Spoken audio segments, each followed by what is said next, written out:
Guys তোমরা তো অনেকেই জানো এখন 4টার বেশি সুপার মেডকিট নেওয়া যায় না, তাই কিন্তু আমি এখানে অনেকগুলো সুপার মেডকিট রাখছি এবং কি এনিমির সঙ্গে আজকে হিল বাটার করবো, দেখি আমি বইয়ে আনতে পারি কিনা।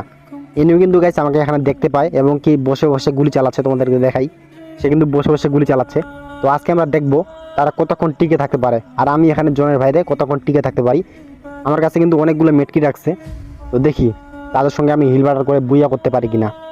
তারা কিন্তু গাইস আমাকে গুলি চালাচ্ছে, বসে বসে মারার চেষ্টা করতেছে কিন্তু মারতে পারতেছে না। তাদের কাছে হয়তো বোম নেই বা কোনো গ্রেনেড নেই, থাকলে কিন্তু আমাকে এখানে ছুড়ে দিত আর আমি কিন্তু সঙ্গে সঙ্গে মরে যাইতাম। তো তাদের কাছে সম্ভবত কিছুই নেই, তো তাদের সঙ্গে আমি হিল বাটার করে ম্যাচটা বুইয়া করবো গাইস। দেখি তারা কতক্ষণ টিকে থাকতে পারে আমার সঙ্গে। আর আমার কাছে যেগুলো মেডকিট আছে দেখি এগুলো দিয়ে আমি ম্যাচটা বুইয়া করতে পারি কিনা। অলরেডি কিন্তু তাদের সঙ্গে আমাদের করবে, তো আর একটু হলে কিন্তু জোন ছোট হয়ে যাবে গাইস। দেখি আমি ম্যাচটা বুইয়া করতে পারি কিনা। জন কিন্তু অলরেডি ছোট হয়ে গেছে, তারা কিন্তু ড্যামেজ খাচ্ছে এবং কি মেট্রিক করার জন্য ওখানেও প্রস্তুত হয়ে গেছে ওরা। তো আমি দেখি গাইস ম্যাচটা বুইয়ে আনতে পারি কিনা। আমার কাছে আর বেশি মেটকিট নেই, 4টা সুপার মেটকিট আছে, দেখি গাইস হয় কিনা। অলরেডি কিন্তু একটা প্লেয়ার নো হয়ে গেছে, দৌড়ে পালাচ্ছে, 2টা এলিমিনেট, লাস্ট শেষ ম্যাচ বুইয়া।